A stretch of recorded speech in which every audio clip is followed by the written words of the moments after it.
अस्सलाम वालेकुम नाज़रीन। वो कहते हैं ना कि जो अक्लमंद होते हैं वो सीखते हैं गलतियों से, लेकिन यहाँ पर हुकूमत की जानिब से एक काला कानून पास कर दिया गया है। कुछ बहुत अहम तरीन खबरें मेरे पास, कुछ बहुत अहम और बड़ी न्यूज़ है। लेकिन सबसे पहले मैं आगाज़ इससे करूँगी कि हुकूमत की जानिब से जो काला कानून पास किया गया है, जिसका आज पहला बिल मंजूर कर लिया गया है पंजाब के अंदर, पंजाब असम्बली के अंदर, मरियम नवाज़ की जहाँ पे हुकूमत है, यानी टिकटॉक, यानी यूट्यूब, ट्विटर, ये सारे जो सोशल मीडिया आप कह लें, बड़े बड़े प्लेटफॉर्म्स, इनके ऊपर हम आवाज़ उठाते थे, आप तक बहुत सारी मुख्तलिफ मालूमात पहुँचाते थे, उसके ऊपर एक और कदगन लगाने का एक और बड़ा हर्डल क्रिएट करने की कोशिश की गई। आप जानते हैं, मैं अपने अक्सर वीलॉग्स के इख्तिताम पर बताती हूँ, आज शुरू में बता रही हूँ कि मेरा पिछला चैनल जिस पे 38,000 सब्सक्राइबर्स 5 से 6 महीने के अंदर वो सफ़र हमने तय किया था, और उस चैनल को बंद कर दिया गया फरियाल गुल अब्बासी ऑफिशियल के नाम से। क्यों? वजह बनी वहाँ पर पैलेस्टाइन का कंटेंट, ये हुकूमती जो मामलात थे इसके ऊपर कंटेंट, इलेक्शन पर बात, और मेरे चैनल को बंद कर दिया गया। तो ये नया प्लेटफॉर्म है, ये आवाज़ें बंद की जा रही हैं। हमें बहुत ज़्यादा आप कह लें हमारे लिए मामलात को मुश्किल बनाया जा रहा है, हमारी रीच को मैनेज किया जा रहा है, बड़े-बड़े जो अकाउंट्स हैं उनकी रीच को मैनेज किया जा रहा है, ताकि जो यूट्यूब का एल्गोरिथम है वो इस चीज़ को, एक्टिविटी को जनरेट ही ना होने दे और कोई देख ही ना सके, हमें कम से कम लोग देखें, कम से कम लोग सुने और हमारे हौसले पस्त हों। और फिर उसके साथ ये काले कानून, तो आवाज़ों को रुकना नहीं है, आवाज़ें जो है वो रुक गई तो 8 फरवरी वाले नताइज हमें नहीं मिल सकेंगे, और असल में जो रियासत अवाम की मंशा से होती है वो पूरे का पूरा मिशन में ही रुक जाएगा। तो आपकी मदद दरकार है, अपनी कीमती राय का इजहार भी किया करें, कंटेंट को शेयर किया करें।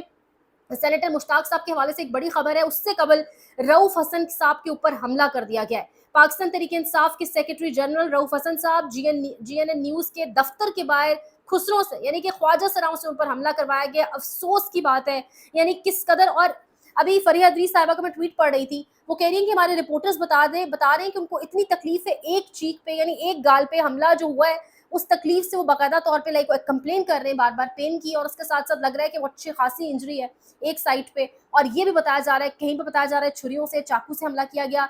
कुछ जगह से रिपोर्ट्स आ रही हैं कि उनको ब्लेड जो है मारे गए हैं ख्वाजा सराओं की जानिब से, और कहा जा रहा है कि शायद उन ब्लेड्स के अंदर कोई ऐसा केमिकल था, कुछ था, क्योंकि बहुत ज़्यादा वो पेन की कंप्लेन कर रहे हैं, बहुत ज़्यादा उन्हें तकलीफ है, और बहुत ज़्यादा एक साइड जो है वो आप कह लें अच्छी खासी इंजरी वहाँ पे हुई है। यानी मामलात इस हद तक आ गए। पहले समी इब्राहिम साहब सहाफ़ी, हमारी कम्युनिटी से उनका ताल्लुक, सीनियर सहाफ़ी, उनको बोल न्यूज़ के दफ्तर के बाहर ख्वाजा सराओं से मरवाया गया, और आज रऊफ हसन साहब को जीएनएन न्यूज़ के दफ्तर के बाहर G7 में गालिबन इस तरीके से उन पर हमला करवाया गया। और पास एक शख्स है, टोपी पहनी हुई है उस शख्स ने, और वो वीडियो भी बना रहा है। वो शख्स लग रहा है कि बड़ा कोई, मतलब उसको अच्छा लग रहा है, मतलब हम में से कोई देख रहा हो, कोई नॉर्मल इंसान किसी पर हमला, यानी अब खुसरे या ख्वाजा सरा क्यों हमला कर रहे हैं। वीडियो में बाकायदा नजर आ रहा है कि रऊफ हसन साहब वॉक करते करते जा रहे हैं, और सामने से जो है वो एक आया है, पैसे मांगे होंगे गालिबन, रऊफ हसन साहब ने कहा होगा नहीं है, या इनकार कर दिया होगा, वो चल दिए, और पीछे से 3 खुसरे और आगे, और चारों ने मिलकर उन पर जिस तरीके से हमला किया है, और एक इंसान वीडियो बनाने आ गया। यानी वो क्यों वीडियो बना रहा था, वो कौन था दरअसल। मुझे तो लगता है सारी जो तहकीकात है वो रुख उसकी तरफ मोड़ना चाहिए, और पूरा सोशल मीडिया भी इस वक्त यही कह रहा है, पूरा ट्विटर भी, कि रुख तहकीकात का असल में उस शख्स की तरफ मोड़ना चाहिए। मामलात सिर्फ यही नहीं है, मारिया मेमन इस पर कहती हैं कि दांतों जो हाथों से लगाई गिरे है ना, फिर वो दांतों से खोलनी पड़ती है, उनकी इस पर ये राय है। लेकिन मामलात सिर्फ इतना ही नहीं है, मामलात इस हद तक खराब हो चुके हैं कि सेनेटर मुश्ताक साहब, जो अब सेनेटर डेफिनेटली नहीं है, जो सेफ गजा कैंप, गजा के ऊपर, पाकिस्तान में अगर फलस्तीन के ऊपर किसी जमात ने या किसी एक शख्सियत ने बहुत बात की है, वो जमात इस्लामी है, वो सेनेटर मुश्ताक साहब है।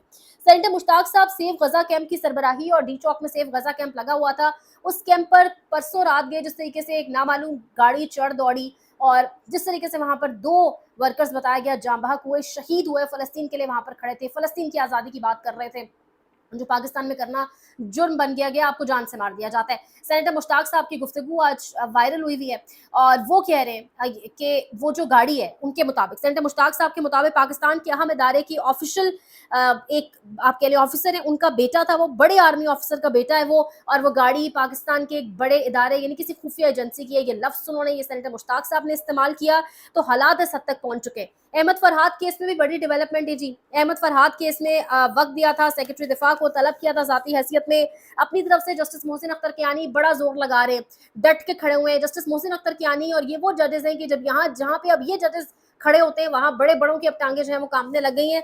अटॉर्नी जनरल रियासत और रियासती इदारों को रेस्क्यू कर रहे हैं। अहमद फरहाद जल्द घर वापस पहुंच जाएंगे। जस्टिस मोहसिन अख्तर कियानी का ईमान मजारी से मुकालमा। कल अदालत में बयान दिया गया कि आईएसआई के पास अहमद फरहाद नहीं, माजी में भी यही हुआ है कि एजेंसीज बयान देती हैं और फिर मुख्फी आईएसआई और एमआई से रिकवर होता है। ईमान मजारी का कहना था। इसके साथ साथ अगर अहमद फरहाद रिकवर ना हुए तो ये रियासत की नाकामी है। जस्टिस मोहसिन अख्तर कियानी और अब जस्टिस मोहसिन अख्तर कियानी साहब ने जुम्मे का दिन दिया है, आपके पास 4 दिन है, जुम्मे को 11 बजे आ जाए। रियासती इदारों को चाहिए कि इस बच्ची के सर पर हाथ रखें, ना कि इनको धमकियां दें। ईमान मजारी साहिबा कहती हैं कि हमने माजी में देखा है कि लापता अफराद पर तशद्दुद किया जाता है और फिर इनकी मसकशुदा लाशें बरामद होती हैं। इस केस में नौबत यहाँ तक नहीं आएगी, आप फिक्र ना करें, वो घर आ जाएंगे इंशाल्लाह, उम्मीद करते हैं। और 6 दिनों से क्या तफ्तीश हुई, इनको ढूंढने के लिए क्या इकदाम किए गए, ये एजेंसीज कहती हैं इनके पास नहीं है, तो फिर उन्होंने ट्रेस करके पता लगवाया या नहीं। ईमान मजारी साहब ने आगे से जस्टिस मोहसिन अख्तर कियानी साहब को ये भी कहा और अब जुमे के दिन का वक्त दिया और कहा अटॉर्नी जनरल ने कि हम रिकवर करवाएंगे, हम पूरी कोशिश करेंगे कि मुख्वी को बाजियाब करवा लें इन दिनों के अंदर अंदर ही। तो देखते हैं और उम्मीद करते हैं कि ऐसा ही हो। बिल्कुल बड़ी खबर ये है कि इमरान खान के खिलाफ एक बहुत बड़ा केस, एक ऐसा केस जिसके हवाले से इतनी अजीब अजीब स्पेकुलेशंस और र्यूमर्स थी कि शायद इमरान खान पर कोई बहुत गंदे वर्ड्स इस्तेमाल किए जा रहे थे, यानी इद्दत में निकाह केस से भी घटिया केस बनाने की कोशिश की गई, माइनस इमरान खान करने की कोशिश की गई। सारे केसेस का बैकग्राउंड खत्म हो चुका था, सारे केसेस खुदे लाइन लग चुके हैं, साइफर आपके सामने है, तोशा खाना आपके सामने है, अलकादर केस आपके सामने है, यानी सब केसेस हमारे सामने। इद्दत में निकाह केस वकील तक भाग चुका है, तो सब केसेस हमारे सामने मौजूद थे। अब ये जो इमरान खान पर एक और केस बनाया गया था, टेरियान वाइट केस, इसमें जस्टिस तारिक महमूद जहांगीरी ने केस को नाकाबिले समाअत करार देते हुए खारिज कर दिया। मैंने अपने एक वीलॉग में गालिबन 2 रोज पहले जब रातों रात ये खबर आई कि टेरियान वाइट केस दोबारा खोला जाएगा, मैंने आपको डिटेल से बताया था कि इस केस की वजह से किस तरीके से 2 जजेस, जैसे आमिर फारूक ने फिर एक जज को अपने साथ नहीं बिठाया उसके बाद, और वो जज आज किस तरीके से सुप्रीम कोर्ट के अंदर मौजूद है, किस तरीके से उस वक्त फैसला अपलोड नहीं होने दिया गया था इस्लामाबाद हाई कोर्ट की ऑफिशियल वेबसाइट के ऊपर, मैंने तमाम डिटेल्स बताई थी। और आज इस केस को नाकाबिले समाअत, मतलब ये समाअत के काबिल ही नहीं। कहा गया है कि इस केस का पहले ऑलरेडी फैसला हो चुका है और ये कानूनी नुक्ता है कि अगर एक केस का ऑलरेडी फैसला तारीख में हो गया है तो आप दोबारा उसी केस के ऊपर दोबारा से, यानी उसको अलिफ से या दोबारा उसको ए से शुरू नहीं कर सकते, वो उस पर फैसला आ चुका है। अब यहाँ पर सवाल ये उठता है कि टेरियान वाइट केस के हवाले से रिपोर्टर्स इस्लामाबाद बेस्ड या कोर्ट रिपोर्टर्स बता रहे हैं कि जो वकील है, यही वकील जो है वो एफआईए की जानिब से भी इमरान खान में के केस में जो है एफआईए की जानिब से इमरान खान के खिलाफ जो केस है उसमें भी यही वकील है।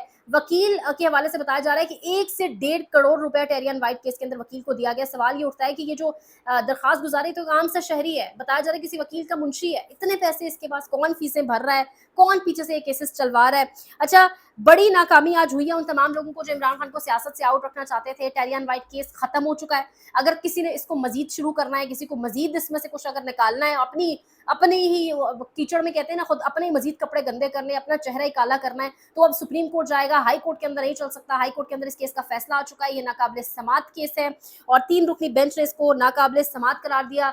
वक्त पे वक्त गुजर रहा है, इमरान खान के खिलाफ जितने केसेस हैं शवाहिद ना होने की बिना पर तमाम तर केसेस कमजोर पड़ते जा रहे हैं। तो अब ताकतवरों को या जो इमरान खान के खिलाफ लोग हैं असल में उनको समझ ये नहीं आ रही कि अब अगला कौन सा तरीकाकार अपनाया जाए कि इमरान खान का रास्ता रोका जाए, उसके गिर्द घेरे को तंग किया जाए। मामलात इस हद तक पहुंच चुके हैं कि फिर ख्वाजा सराहों से आखिर रऊफ हसन साहब पर हमला करवा दिया गया। इस पर जितनी भी मजीद अपडेट्स मिलती हैं उससे आपको आगाह करेंगे। दरखास्त ये कि चैनल को लाइक करें, शेयर करें, सब्सक्राइब करें। अपना बहुत ख्याल रखिए। अल्लाह हाफ़िज़।